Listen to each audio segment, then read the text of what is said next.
Can everyone hear? Is that coming across? Looks like a great crowd, at least 80 or so. That's fantastic. To begin with, my wife Paulette can't make it today. She's sick with a cold, so she didn't make it, but my cousins did. Penny, Joe, and Nat are here, so good for them. And my mother, Mary Carter's here, her usual seat. To begin with, Christine Friesel from the MCPL has a couple of comments to make.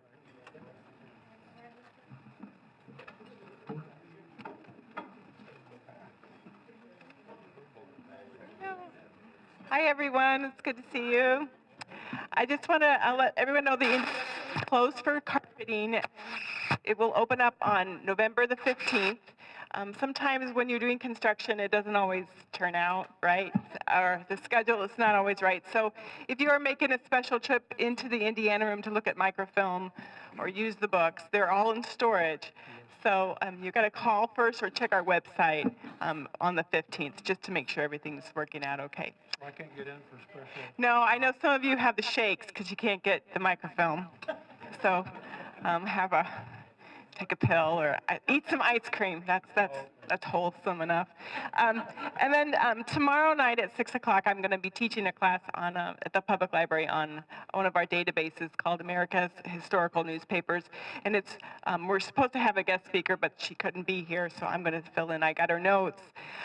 It's going to help you find your information about your ancestors from the 18th and 19th century, but it's really old newspapers. And so we're mostly looking for white old guys. But I will teach you how to find the ladies. But those are early settlers. So if you have Daughters of the American Revolution, Sons of the American Revolutions, if you have some brick walls, please come, because I have really found it exciting. So tomorrow at 6, please register. Thanks a lot. Thanks, Christine. And now Susan Dyer from the History Center has a couple of remarks also.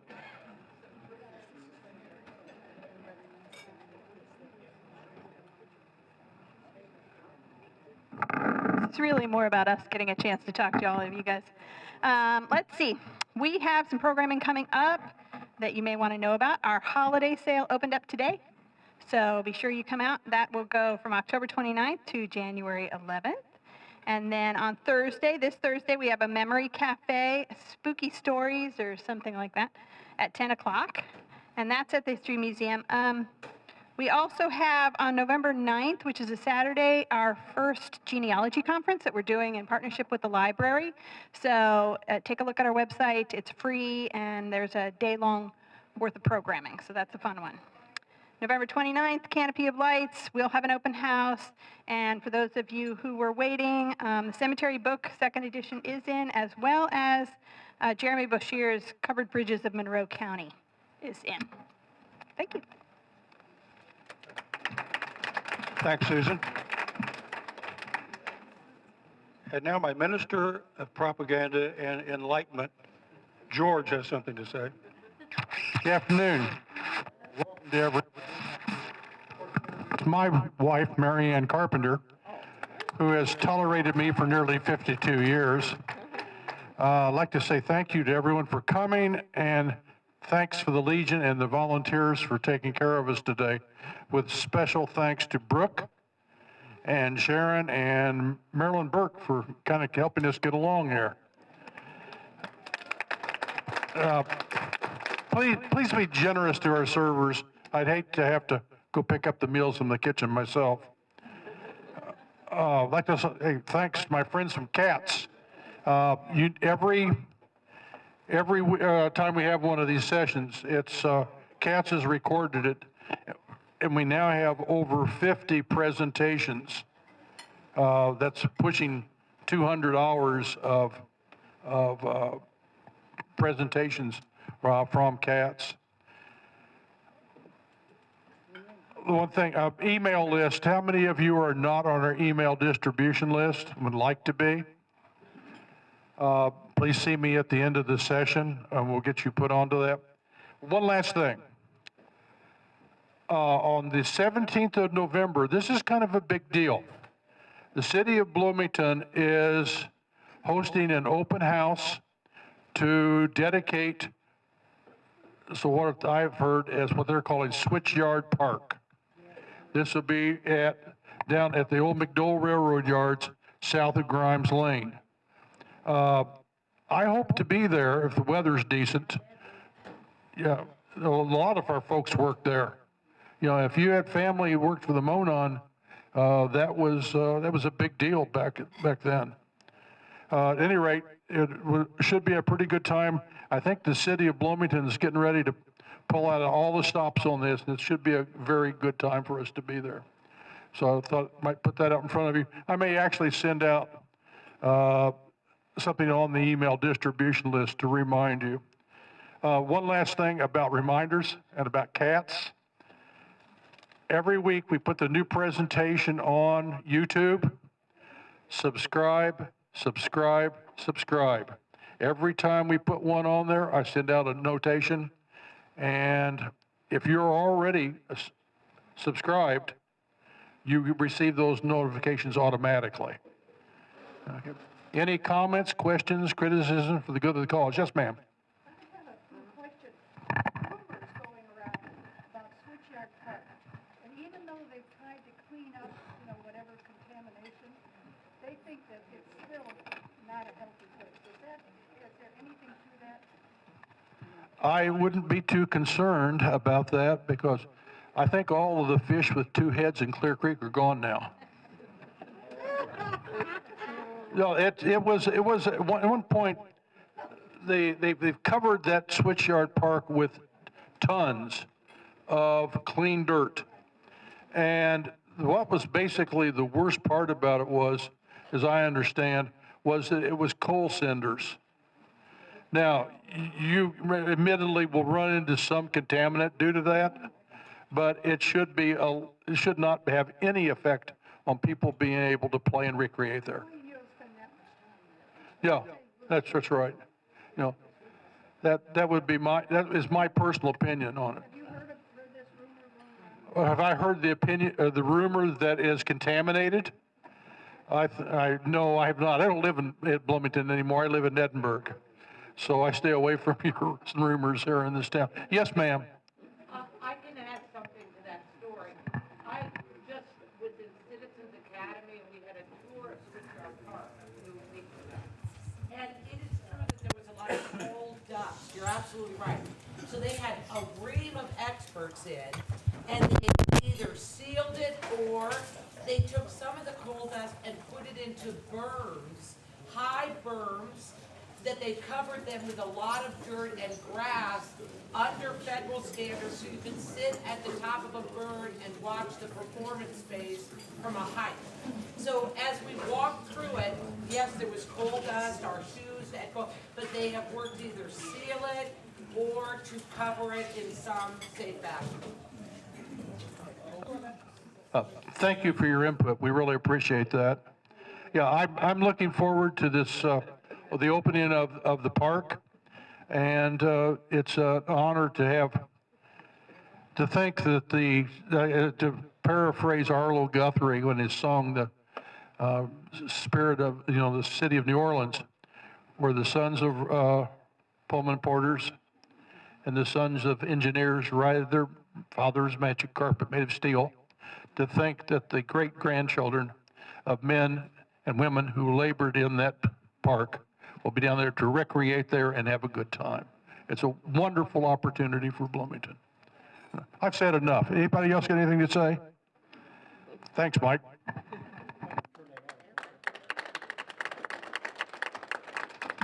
Thanks, George. I should add, too, that next month, November, will mark the 4th anniversary of Cats TV recording our programs. So that was really a big deal when they came aboard, and I can't believe it's been 4 years already, just about. Just a rundown of our future programs. November 26, 2019 is called The Dark Side of Monroe County, The Mysteries, Murders, and Scandals That Shocked Bloomington. All right. Derek Ritchie will relate 6 different shocking things that happened in Bloomington prior to World War II. December 17th. We're moving that up a little bit because of Christmas. So it'll be the 17th instead of the usual last Tuesday. Hillary Fleck of the Monroe County History Center will give a program on the women's suffrage movement in Monroe County. 2020 will mark the centennial of the 19th Amendment, which gave women the right to vote. January 28th, 2020, local historian David Nord will give a program entitled Power, Transport, and Machinery, the Revolution in Flour Milling in Indiana, including Monroe County, from 1820 to 1920. February 25th, that will mark our 7th anniversary of being here, I think. Hard to believe. Local historian Duncan Campbell will discuss local architect John Nichols, who designed many of the homes in Bloomington, of the real nice homes in Bloomington, in the early 1900s. His slide presentation will identify local homes and buildings that he designed and that are still standing. March 17th, 2020, James Lee Hutchison, a fellow from Lawrence County. This is kind of a bonus program in the middle of the month.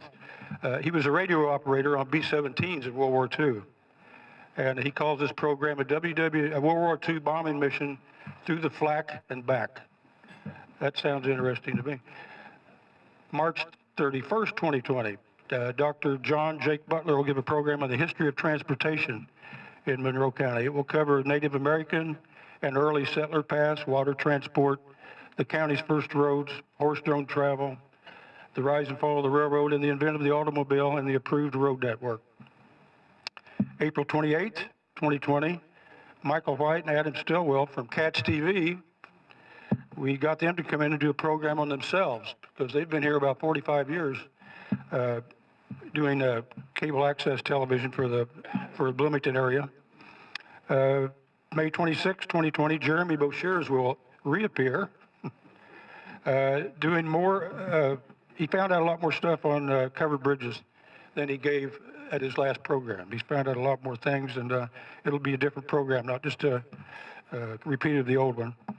June 16, 2020, Brad Cook of IU Photo Archives will return to show more vintage photos of old Bloomington.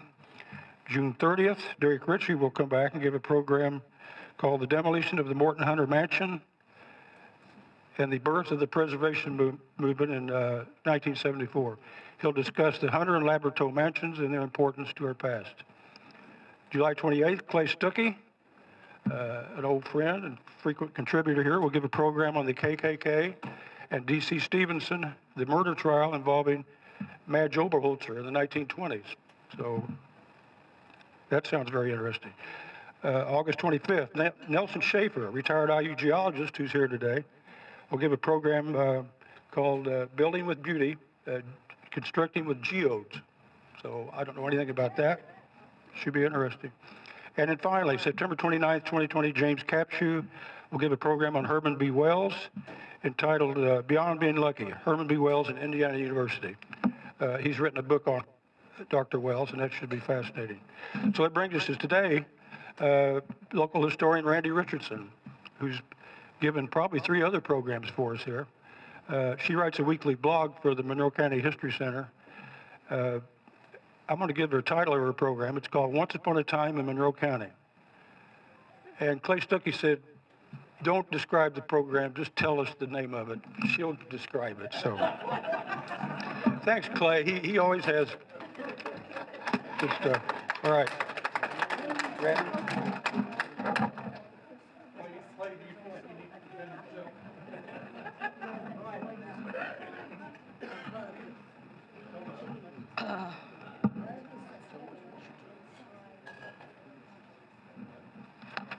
Okay.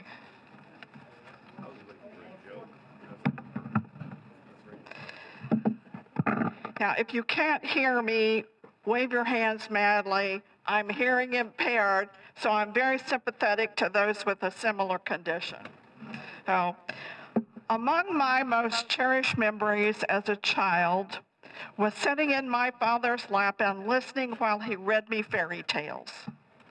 In large part, the stories I'm going to share with you today do not have happily ever after endings. That's because most of my stories are founded on newspaper reports, and even today, most stories in the news don't have fairy tale happy endings. You can be assured, however, that my stories are correct insofar as my ability to find and report the truth. In addition to newspapers, my research includes details from materials found online and in the History Center. You can also be assured that my stories are not embellished. I did not take advantage of poetic license. The quotations in my stories are as I found them. So please sit back, enjoy your lunch, and listen while I share with you some very interesting stories of early Bloomington.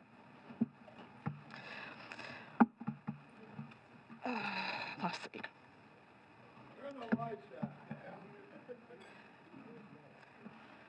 Once upon a time in Monroe County, there were horse thieves and counterfeiters and not enough lawmen to go around. I'm okay, thank you, George. I'm good. So vigilante groups, okay, now would be good.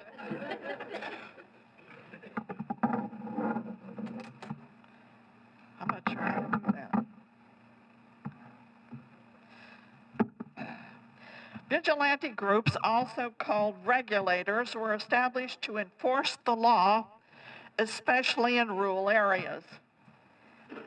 Eventually, these groups took it upon themselves to mete out other kinds of justice as well. If a man was beating his wife and his children, drinking too much, or not supporting his family, he would be, okay, you're not hearing. Okay, let's see, does that help? Okay, swallow that microphone. If a man was beating his wife and children, drinking too much, or not supporting his family, he would be warned in writing, perhaps with a note attached to a bunch of switches, to shape up or expect a visit, which usually involves some kind of whipping. Because the men practicing this brand of justice usually rode at night and disguised themselves with hoods, they became known as Whitecappers.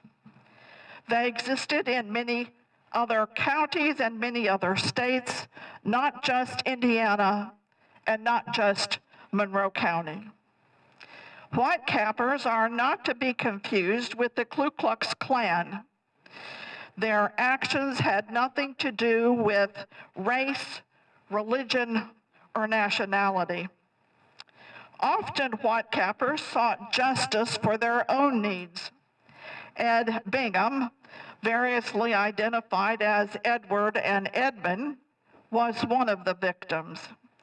He moved from Greene County to Monroe County sometime in the 1850s and was appointed as a constable shortly afterward.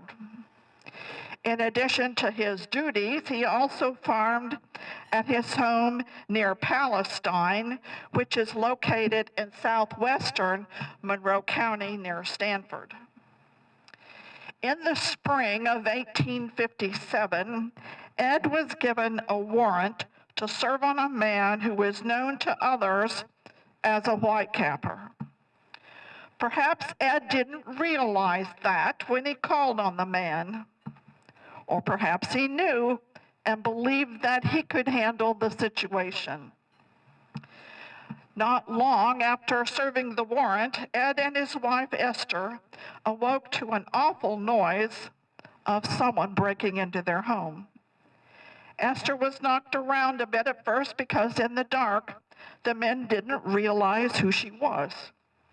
Ed grabbed an axe and struck a few blows at whoever was closest. That surely didn't earn him any sympathy from the Whitecappers. And unfortunately, Ed was no match for 40 men. With Esther following close behind, the men dragged Ed out of the cabin, clad only in his night clothes and a pair of socks. Esther was warned to stay behind, but she followed anyway, until someone fired a few shots in her direction. Then she waited while men on horseback took Ed some distance from his home, tied him to a tree, and took turns beating him with clubs and fists. Esther heard his screams. After a while, they became weaker, then not at all. When Ed could no longer stand, he collapsed. Someone swore at him, "Get up, damn you!" Afraid of what they might do to his wife, Ed struggled to his feet, and they continued to beat him. Again, he collapsed, and this time he didn't have the strength to rise. Unceremoniously, he was thrown naked except for his socks across the pommel of a horse, that rounded knob on a saddle that a rider grips with his hand. When they got close to Esther, they tossed him down, and he landed face first in a muddy wagon rut. Then they rode off. "There he is, damn him. If you want him, come and get him." Esther took his head in her lap and cradled it. She could barely make out his words when he told her he was dying. She sat there with him for a while, not having the strength to carry him to the house. Eventually, help did come and got him into bed, but by then it was too late. Nothing could be done. The coroner came the next morning. He reported that Ed's body was so badly beaten that one couldn't put a finger anywhere on the body above the knees that wasn't black as liver. Ed was the first of only 3 Whitecap victims to die of his injuries in Monroe County. If you have visited the Monroe County History Center and seen the cabin among the exhibits, you should know that that cabin was built by Ed Bingham and moved from Greene County to be part of our museum's collection.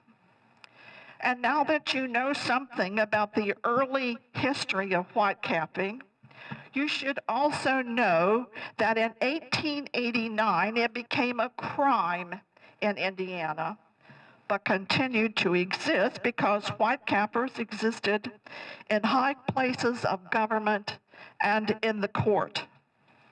The last known incident of whitecapping in Monroe County took place in 1911 when Toby Snoddy and others whitecapped Harvey McFarland.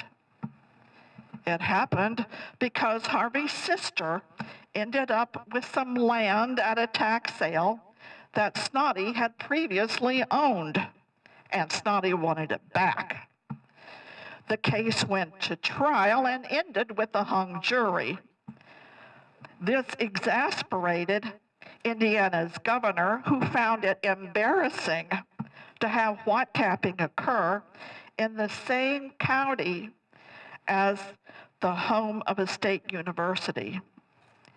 In an effort to curtail whitecapping once and for all, the governor sent special attorneys to try Snoddy a second time. And with their help, Snoddy was convicted.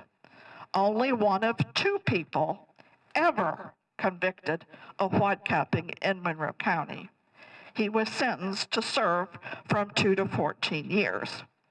With the conviction of Snoddy and the other man for the same crime, whitecapping came to an apparent end in Monroe County. No further incidents were reported in the news. No one else was ever tried on that charge in Monroe County. There's a bit of a backstory to this story. As I began my research, I came across several articles that indicated that Robert Anderson came to Monroe County as a slave and was here when he was given his freedom. My story is a little different, and it's based on a sketch of Robert's life that he provided to a Bloomington newspaper several years before his death. His version not only provides details lacking in the other versions of his story, it was derived from the source, his own memory. Consequently, I believe it to be more credible. Robert, as best he knew, was born in West Point, Trimble County, Kentucky, on August 31, 1847. Not many born into slavery knew their exact date of birth because the age of a slave was regarded only important to the slave trader. Robert's mother, whose first name he could not recall, belonged to Elisha Hankins, a Methodist preacher who also worked as a farmer and had limited means. She died when Robert was about 3 months old. Elisha, having no need for a baby that could provide him with service, traded Robert to Bill Morgan for a wagon valued at $50. Unlike Elisha, Bill Morgan was a wealthy farmer. One day, while yet a small boy working in the fields of Bill Morgan's estate, Robert noticed a black man, undoubtedly a slave, on his way to Louisville with a drove of mules. The man stopped by the gate and asked if he might have a drink to quench his thirst. Robert ran to the spring and returned with a gourd full of cool water. He remembered that the man stared at him a long time. Afterward, the old master's housekeeper told him that the man was his father. Robert later learned that the man escaped to Canada. At any rate, he never saw his father again. In the early 1860s, on the occasion of his birthday, Bill Morgan sold Robert to James Branch, another wealthy farmer. Robert watched as the money was counted out. 1, 2, 3, 4, $500. James was a good master, except when he was drinking. Then he was a very dangerous man. You're still not hearing me back there? What about the microphone?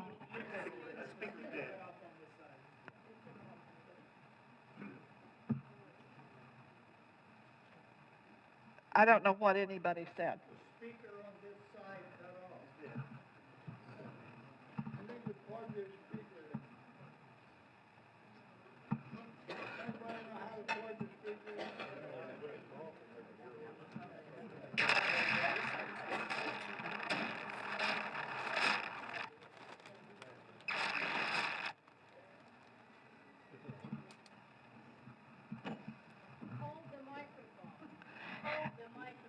Hold the microphone.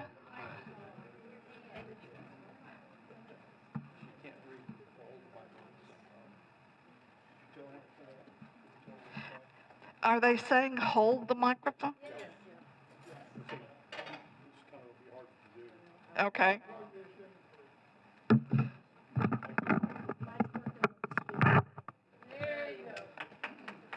Okay, we'll see if this is any better. It's not. Okay.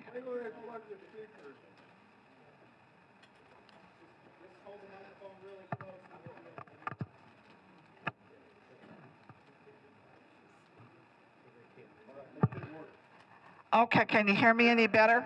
Okay, I'm going to put this mic back in the holder.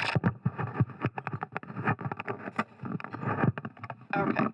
Good, good, good. Okay. All right. Well, James was a very dangerous man when he was drinking, and he had 5 sons and 4 daughters. His sons were also dangerous and constantly sought for one reason or another by both the Southern and the Northern armies during the Civil War. Okay. Early in October 1862, Robert watched as the Northern and Southern armies passed the Branch Plantation on their way to Perrysville, where the largest Civil War battle in Kentucky would be fought on October 8. Robert distinctly remembered that day. The old master took everyone to the field, but not much work got done. Workers stood about in quiet little groups, listening to the distant roar of the guns as they told the story of blood and death. Another event forever etched in Robert's memory was the visit of a slave trader to a neighboring farm. The old master called the little slave boys and girls from their play that the trader might see them. The trader remarked they were very like complected. Well, said the old master, they are my own children. They bring better prices when they're of mixed blood. Although the Civil War did not end until the spring of 1865, Abraham Lincoln freed the slaves with the Emancipation Proclamation on January 1, 1863. Robert vividly recalled that on the Branch Plantation they received the news from their old mistress. She came out and said to the slaves, "You are free and I'm free. You're just as free as Billy be damned." Billy being an old expression, a euphemism for the devil. The old master said and cried.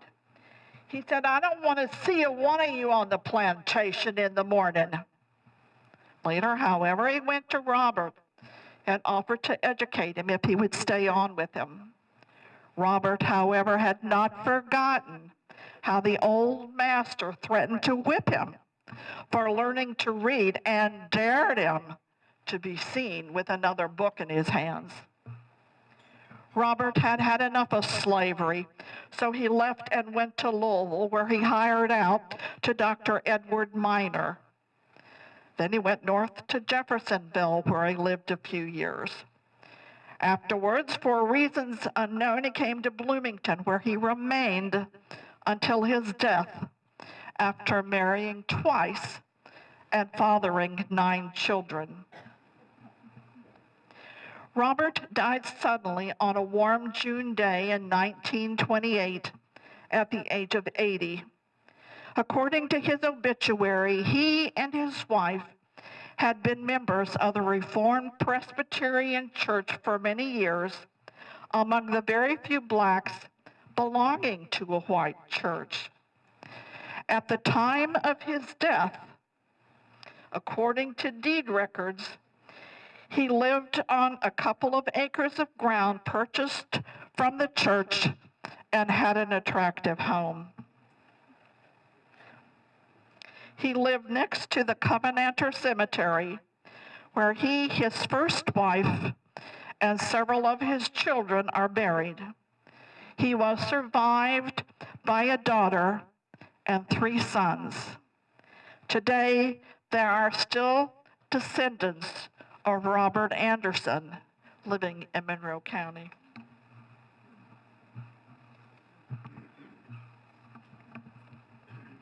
This was certainly one of the first stories to grab my interest about 15 or 20 years ago when I started volunteering at the History Center.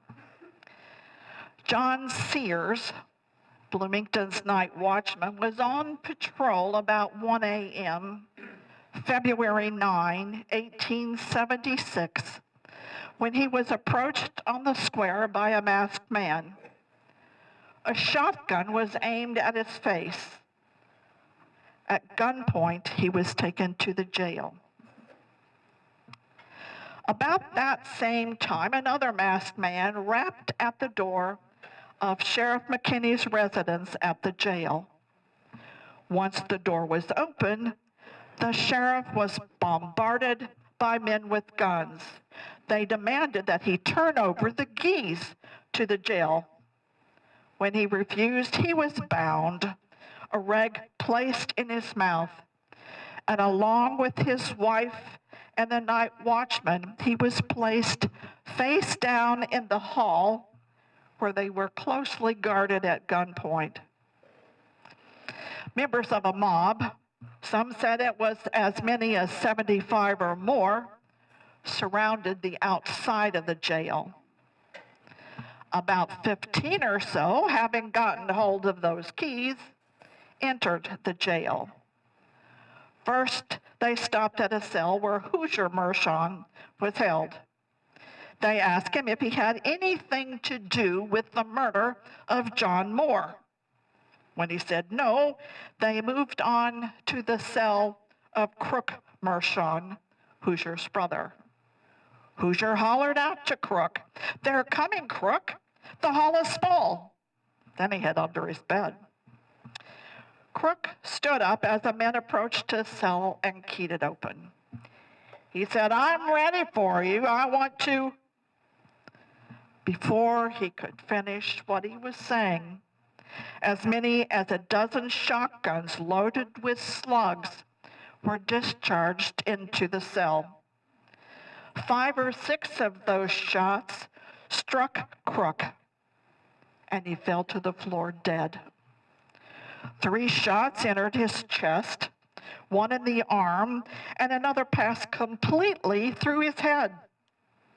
It all happened so quickly that Crook had no time to plead for mercy. Afterward, the mob withdrew from the town, going as they came, orderly, mysteriously, silently, and in every direction.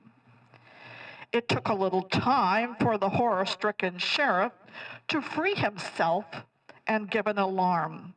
Then the fire and the church bells rang violently to arouse the town and communicate news of the vicious murder. Almost 5 years earlier,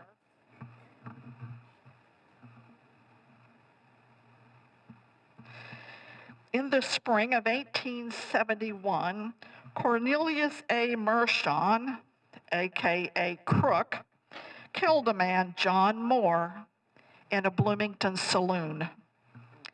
Moore had just sold a piece of property in Kentucky and had stopped at the National House in Bloomington on his way home to Illinois. The owner of the National House recalled that Moore had been drinking when he checked in. After getting settled in his room, Moore went to a saloon on the levee for a bit more liquid libation. He carried a thick wallet with him when he went, and he wasn't shy about showing it off. Sam Johnson, age 17, was at the saloon with his cousin, William Fry.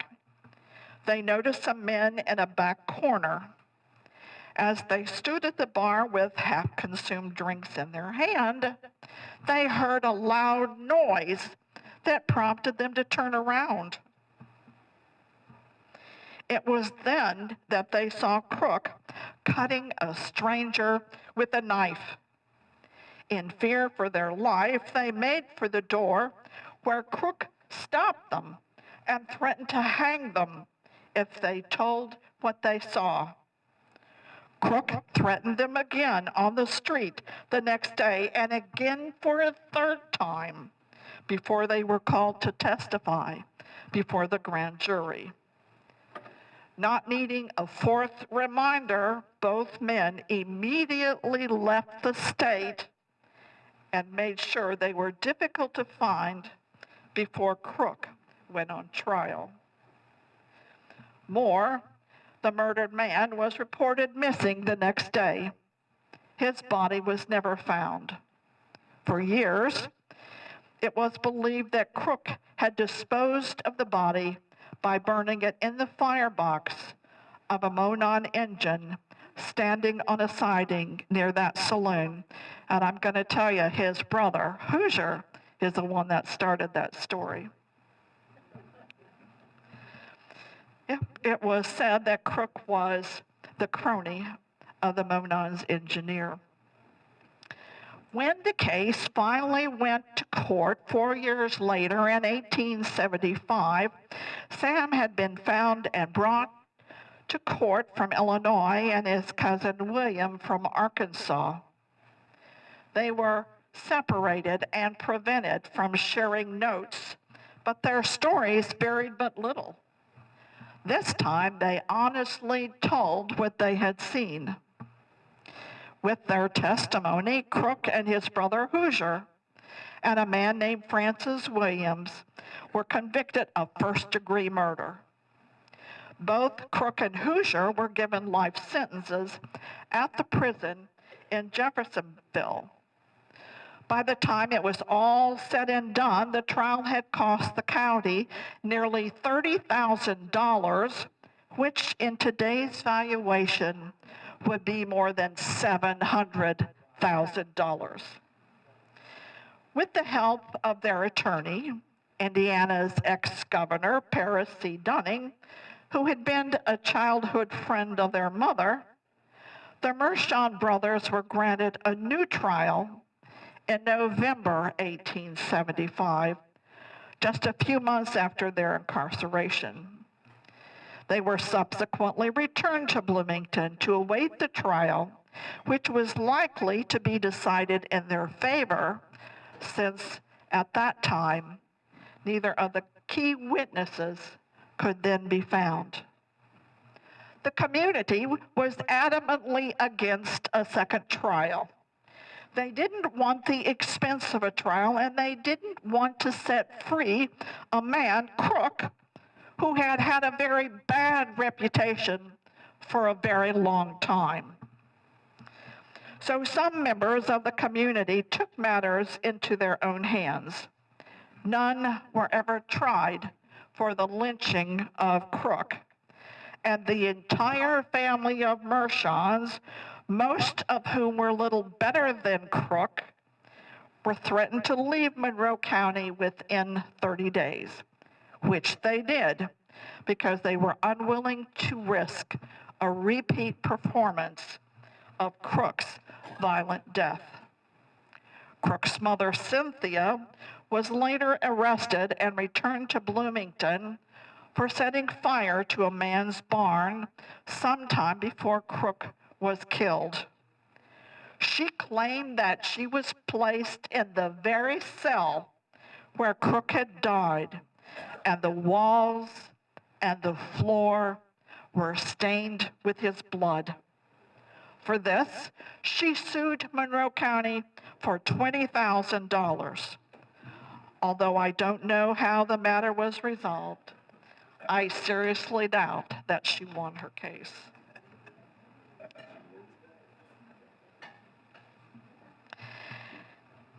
As you can well imagine, Bloomington was very different in 1904 than it is today. The streets were dirt, unless of course it rained, and then they were mud. A few of the wealthiest had electric lights, indoor plumbing, and telephones that made only local calls. But those people were few and far between. What no one had and was badly needed was a hospital. You might think that was a high priority for the commissioners, commonly known as the city fathers, who were charged with the benevolent direction and development of the county, as one might direct and encourage the development of a child. Not so. In fact, the only people that seemed to be paying attention was the local council of women, a group made up of influential women married to influential men. The council had been considering the purchase of several buildings that might work as a hospital. However, their immediate concern in the summer of 1904 was beautifying Bloomington. Then tragedy struck on a fall day that redirected their entire attention to a hospital. It was a Friday, 2 days before Halloween. Lawrence Metz, a 32-year-old German immigrant, employed as a cook at a railroad camp in New Albany, came to Bloomington in search of a new suit of clothes. He came on a train in the morning, completed his mission, and set out to find a boozy beverage to quench his thirst. As daylight turned to dusk, Lawrence was well into his cups. He was, however, sober enough to realize it would be best for him to head over to the rail yards and wait for a train headed back to New Albany. While he waited, he decided to rest a bit. Although it's beyond my imagination, he decided to rest on the tracks. Now, he isn't the only person I've heard of doing this, but it just boggles my mind that anyone would consider it. Warmed by drink and drowsy, it's speculated that Lawrence fell asleep. About 7 p.m., along came a train on the very tracks where Lawrence was resting. He obviously didn't see it or hear it in time to move, and in the darkness, the engineer didn't see him. About 9 p.m., some of the workers in the yard discovered his mangled body. Well, not really just a body yet. Lawrence was still alive, but just barely. Although nearly without a pulse, Lawrence told the sheriff that he was drunk, no kidding, when the accident occurred. The two physicians who attended Lawrence decided it would be in his best interest to amputate both legs that were described in the newspaper as badly ground.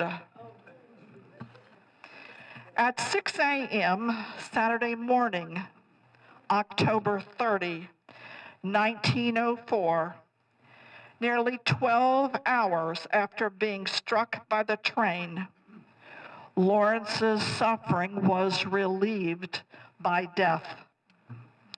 According to the official death record, the cause of his death was the amputation of his legs and not being hit by a train, which caused him to go into shock.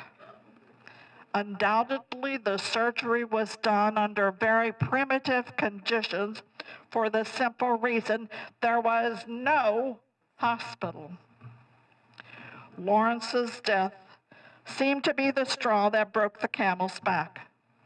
The local council of women gathered at the home of Maud Coatney Showers on the following Tuesday to discuss the need for the hospital. Maud was the widow of Charles Hull Showers, one of the founders of the Showers Brothers Furniture Factory, and quite influential in the community. Apparently, a hospital had been on Maud's mind for some time.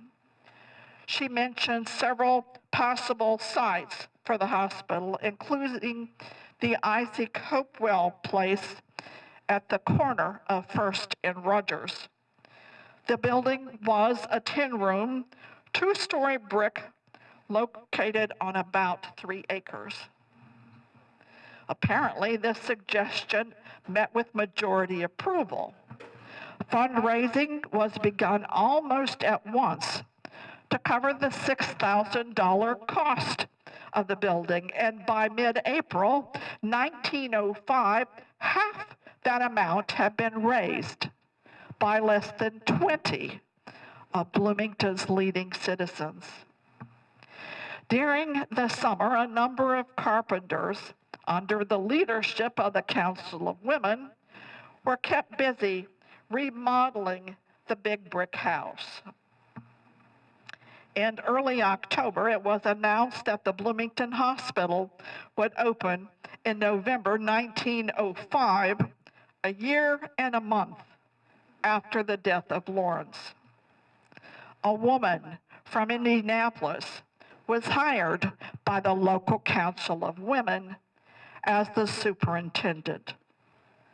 Soon after opening, it became apparent that the hospital was too small to meet the growing needs of the community, and plans were made immediately for expansion and additions at the same location.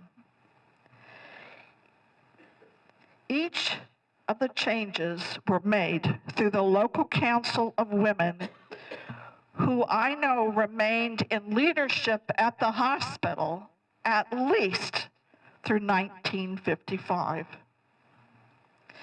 Today, after multiple expansions and a significant growth during the past century, we will soon have a brand new hospital, much larger, located on the Highway 4645 bypass, and it has a new name, Indiana University Hospital, Indiana University Health Bloomington Hospital, all from the humble beginnings of the local Council of Women when faced with the tragedy.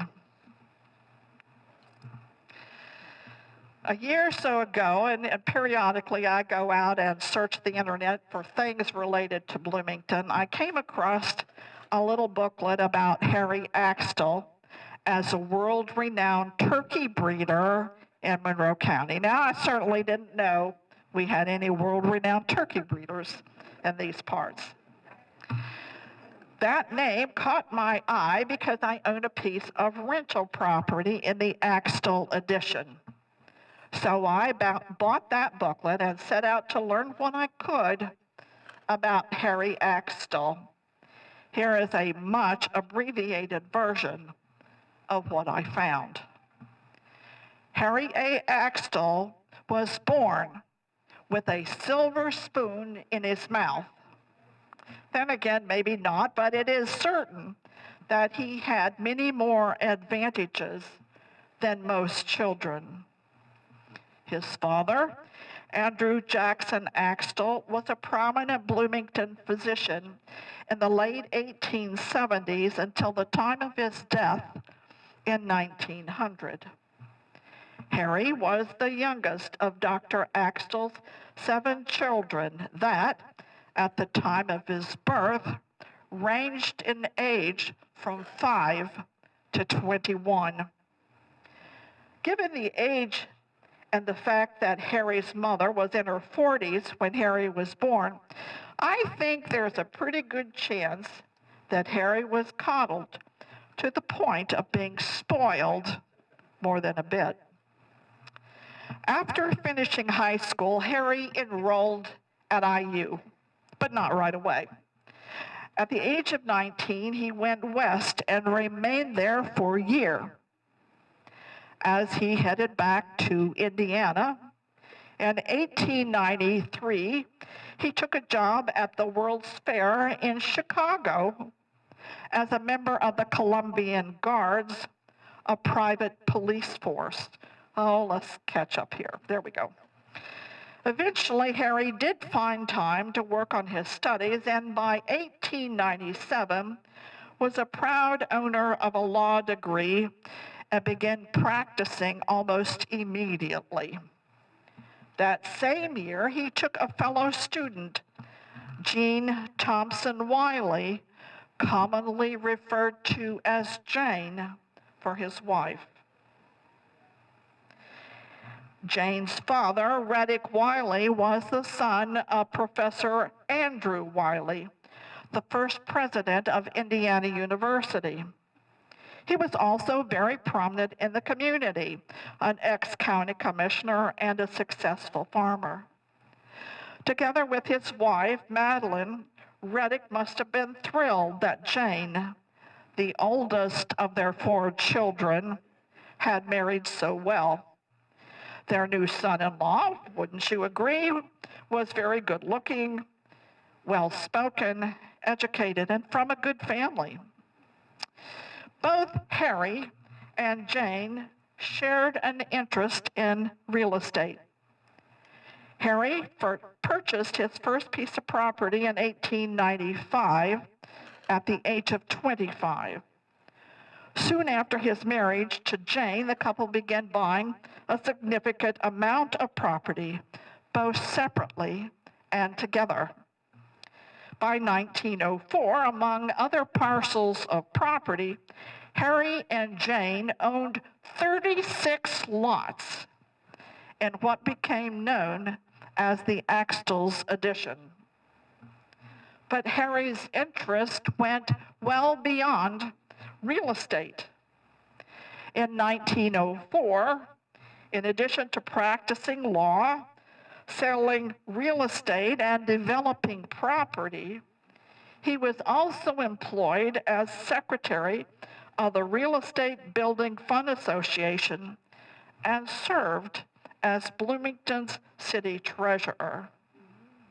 Not surprisingly, Harry wished to live in a home that reflected his success, which prompted him in 1905 to buy 10 acres on the east side of 10th Street, a short ways east of where the Wells Library is now located. According to a local newspaper, he intended to build the prettiest house in the county.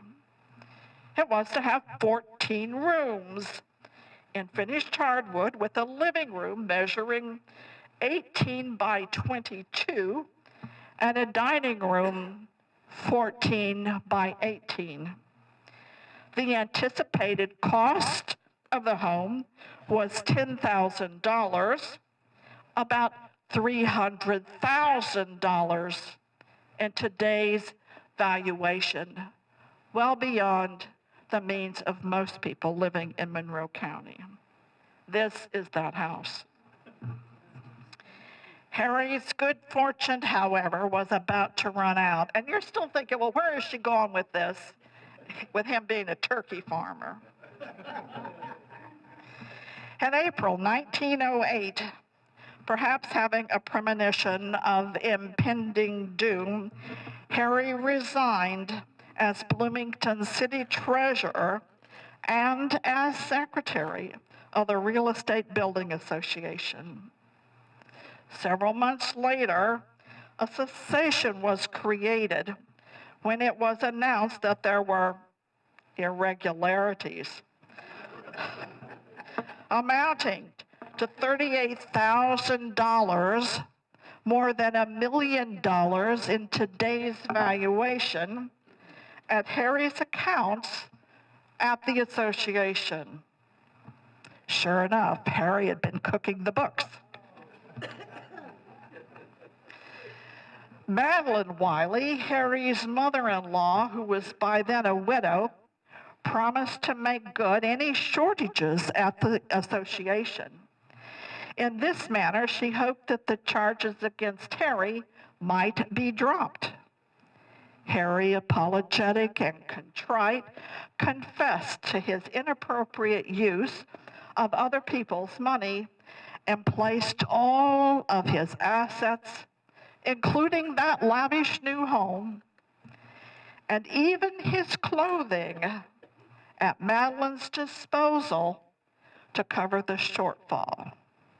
Now, you might think that was the end of Harry's problems. Not so. A few days later, Harry was also charged with embezzling funds from the city. You probably guessed that. Immediately, a warrant was made out for his arrest. By this time, he was living with Jane in his mother-in-law's house, and they reportedly had between them only $35 to their name, and he was no longer contrite. He vowed to a reporter that he would not plead guilty. Harry was finally arrested in November 1908 for embezzling funds from the city, but was released on bond until his trial in January 1909. The finding of the court at that time was, surprisingly to many, and probably you, not guilty. Unfortunately, he was not so lucky when he went to trial a few months later in April 1909 for embezzling funds from the Real Estate Association. And I didn't give you a figure for this because every newspaper article I read, the amount was different. So I'm leaving that to your imagination. And at that same time, he was also charged with forging his mother-in-law's name on a document. And this time, the jury convicted him, and a few days later, he was on the road to Michigan City Prison to serve his time. Harry's attorney, meanwhile, continued to work on his behalf. An appeal was filed with the Supreme Court, and Harry was released from prison barely a year after his conviction to await the Supreme Court's decision. He returned to Bloomington and took up real estate and insurance where he had left off. Although the charges against him were eventually dropped in 1911, in 1912, the city was still trying to collect the money Harry was alleged to have misappropriated in order to underwrite his lavish lifestyle. Madeline Wiley put Harry's beautiful home on 10th Street up for sale, and it was purchased by the Phi Delta Theta fraternity in 1913. Where's she going with this? You're still asking yourself. Well, might Harry have finally learned his lesson that crime doesn't pay? You decide. In 1923, a decade after losing his home, which forced him to live with his wife in a tent for an entire year, Harry promoted himself as the world's greatest turkey breeder. There it is. He was a recognized authority of bourbon reds with a flock of 600 at his home on Spencer Road in Richland Township. His turkeys were shipped all over the world for breeding purposes, or so he said. In 1929, he was arrested and jailed for using the males to defraud, and this was a federal crime. It was alleged that he collected money from the mail order sale of his turkeys and failed to deliver the goods. He pled guilty to the charges before a federal judge who fined him $500 and gave him a suspended sentence of 1 year and 1 day at the Leavenworth Prison in Leavenworth, Kansas. During the next few years, little is known about Harry. He died on March 13, 1948, at the age of 77, while living with Jane at 907 East Atwater in Bloomington. Jane lived another decade, dying on April 12, 1958. in Jefferson County, Indiana. There it is.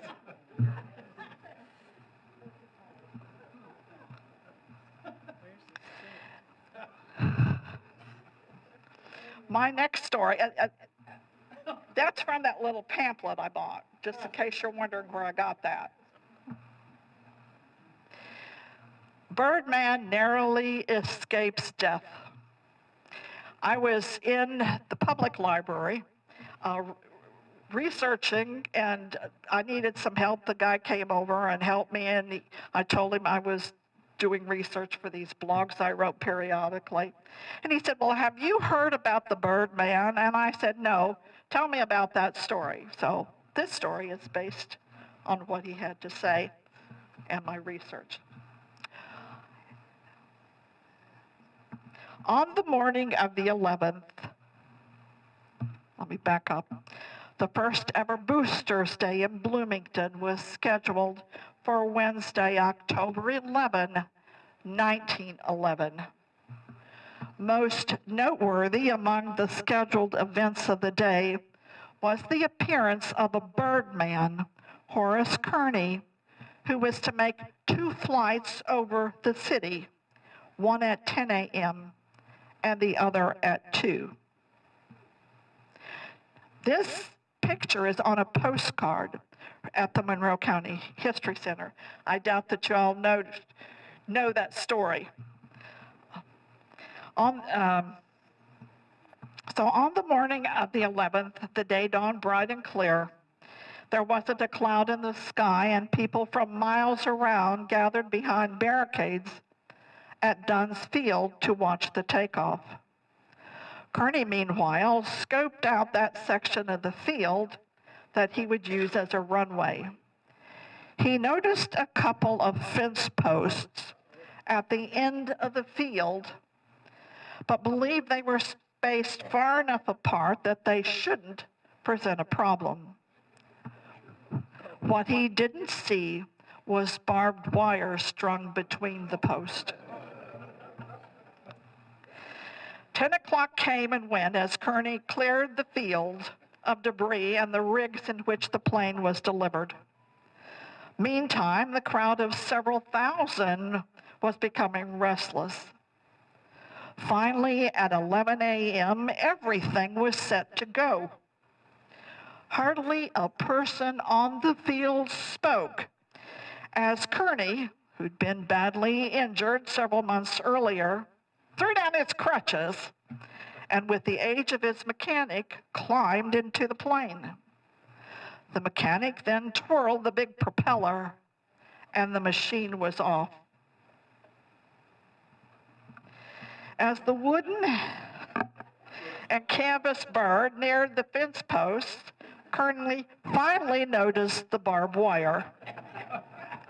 Thinking perhaps he could avoid it, he made a quick ascent, but it wasn't quick enough or steep enough. His right wing caught in a tree. Kearney tumbled out of the falling plane at about 75 feet. Immediately, a frenzied crowd, men, women, and children who watched the event unfold in breathless wonder, started to run. They crawled through the barricade with no regard for their clothes and fought to get close to the machine. It was all the police could do to control the crowd as they rushed forward to see the Birdman and perhaps retrieve a souvenir of their event for their very own. Quickly, Dr. Frank Holland and Dr. C.E. Harris reached Kearney and struggled to get him into Holland's car. They had no idea how badly hurt he was, but he clearly was still alive.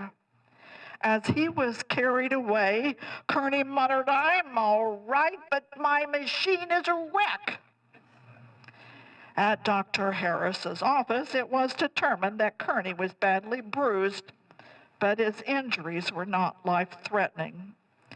With permission from his doctors, he then gave an interview to a local newspaper man. He recalled that as his life flashed before his eyes as the plane faltered, he feared an attack by the crowd.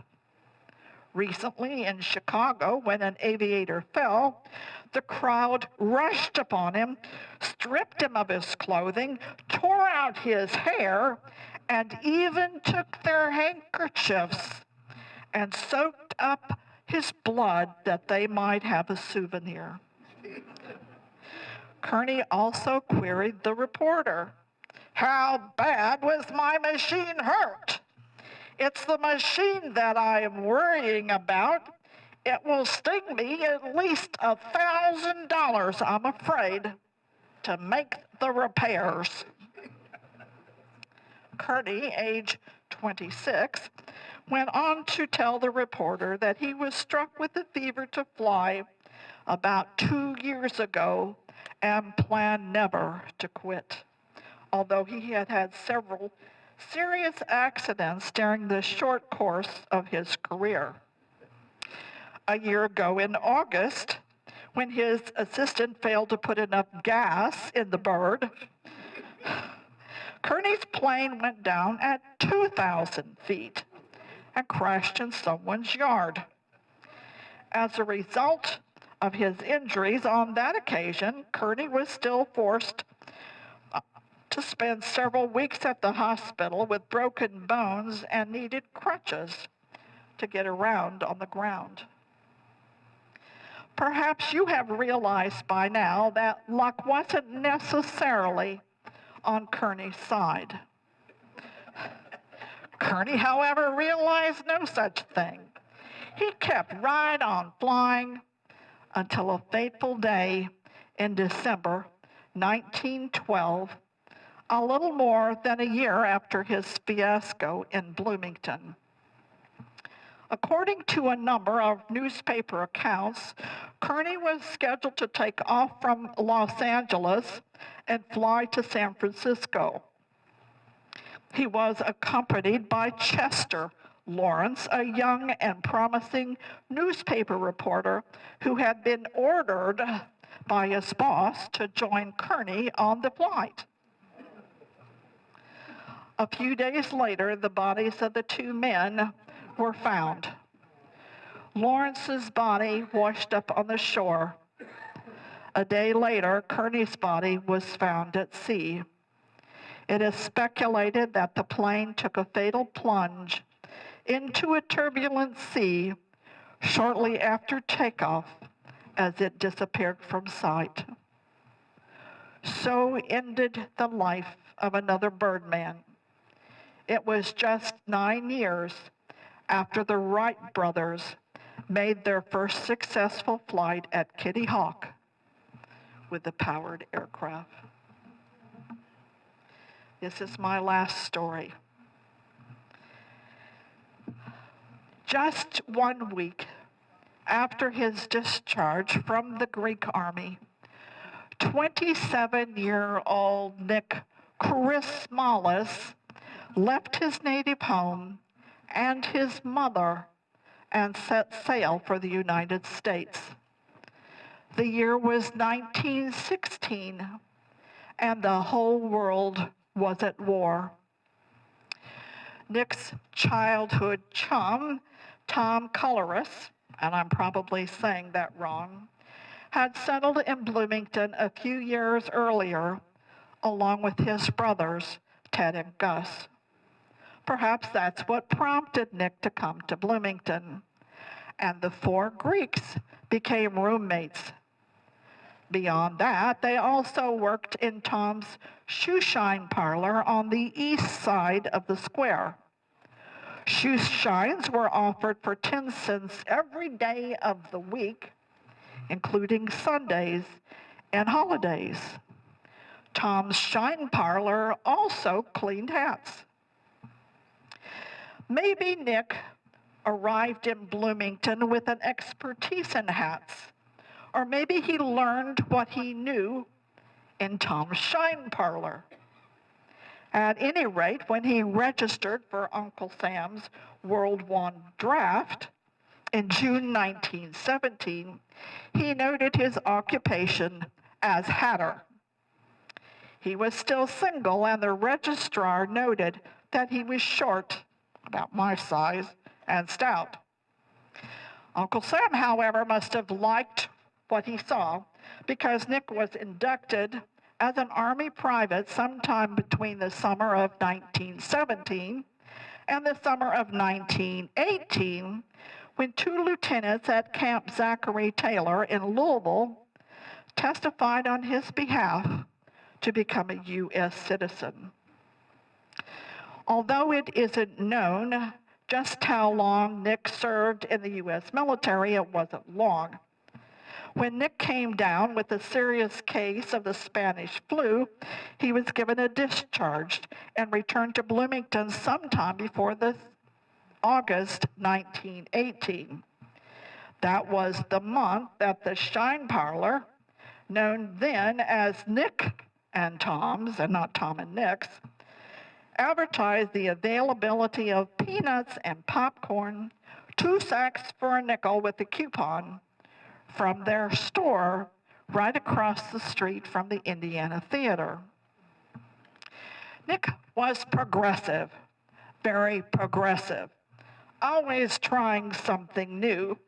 And like Tommy was a hard worker, often putting in 18-hour days. The one Shine Parlor soon became 2. New soda fountains eventually enabled patrons to enjoy a cool drink while they waited for their shoes to be shined. They could also purchase newspapers, magazines, fancy box cigarettes, cigars, fine chocolates, and Coney Island sandwiches. The sandwich that some considered the most famous of all sandwiches at the time. The sandwiches were probably Tom's idea. They became popular in New York with a great wave of Greek immigrants through Ellis Island between 1900 and 1919. Tom spent some time in New York prior to his arrival in Bloomington and undoubtedly visited Coney Island, where the sandwiches were practically a staple. Nothing more than a hot dog, a term out of favor at the time amid concern that the cheap sausages were made of dog meat. The Coney Island sandwich was smothered with chili or ground beef and slathered with mustard and onions. Sometime around 1920, Nick dropped the C from his surname and became Harismalis rather than Charismalis. And that wasn't the only change he made in the 1920s. In 1921, Nick and Tom planned extensive improvements to their place of business. New showcases, new flooring, and big plate glass windows.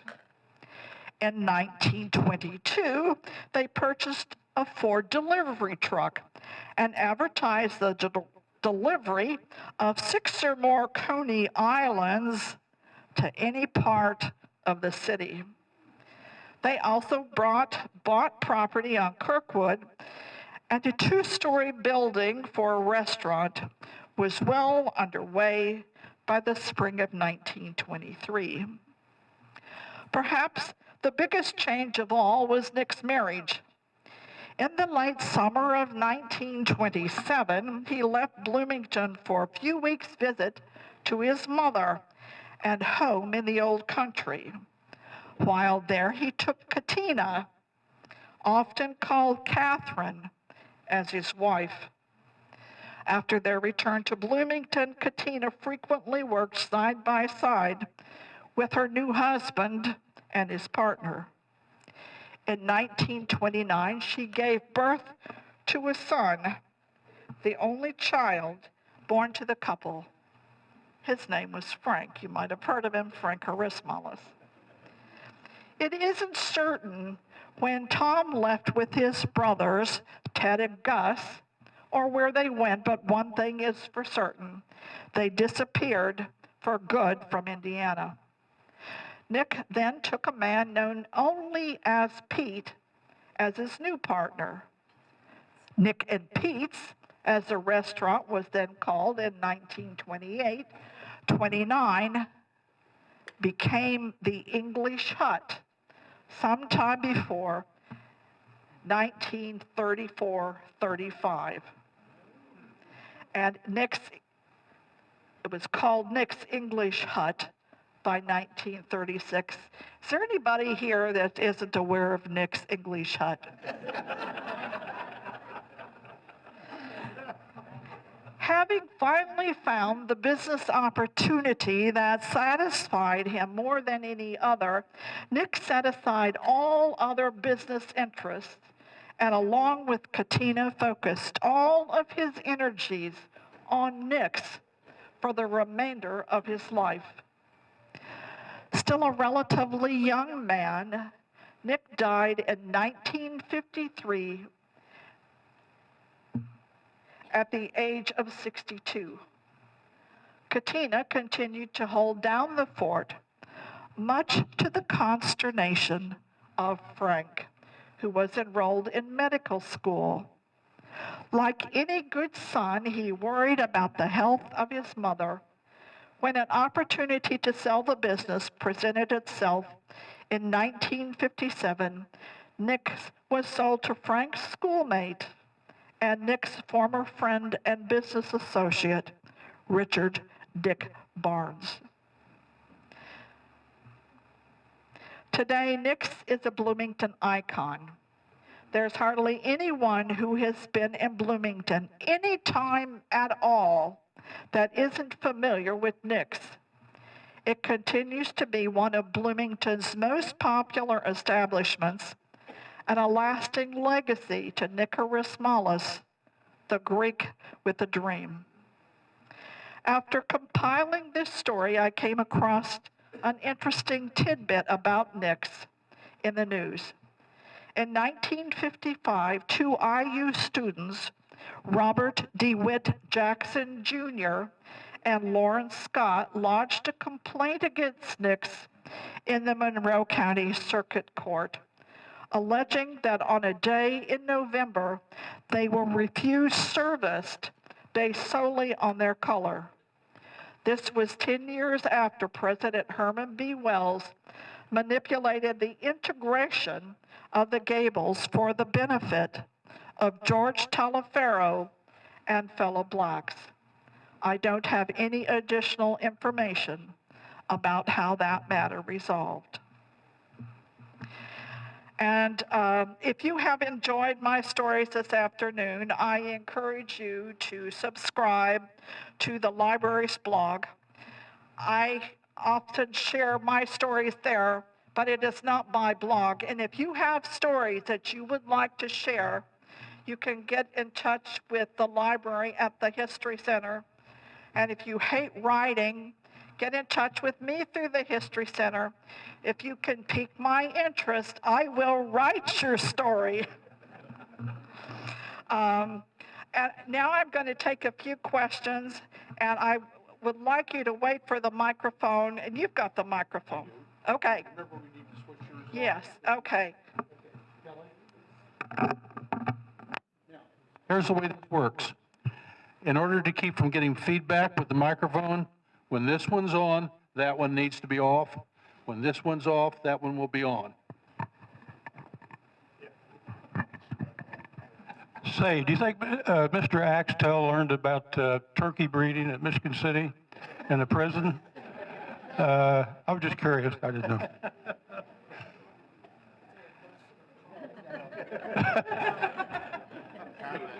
I guess that was a comment, not a question. Anybody got a question?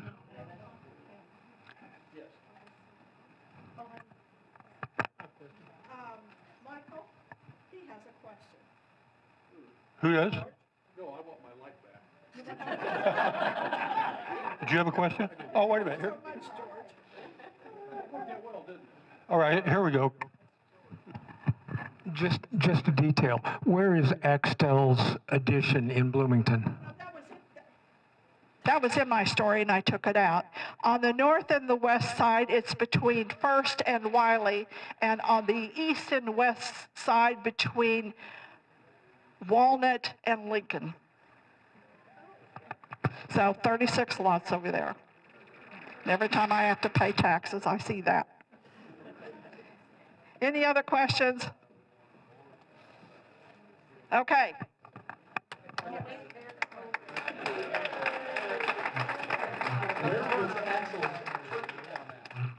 Say that again. Where was actual? All I know, it was on highway. All I know was on Highway 46, probably between Ellisville and Owen County. I have never gotten it closer than that. Anything else? Yes, Steve. Any insight into why the Greeks named it English Hut? Not a clue. Maybe that was Pete's idea, although I suspect that Pete was Pete Costas, who was also a Greek. No, I think he was probably the financial partner while Nick ran the place. Did you know in the beginning that it was Nick's? When I started the story? Yeah. You did? Okay. Okay. Yeah. I was surprised to learn that he dropped the C from his name. So that was news. All right. Thank you. Really good.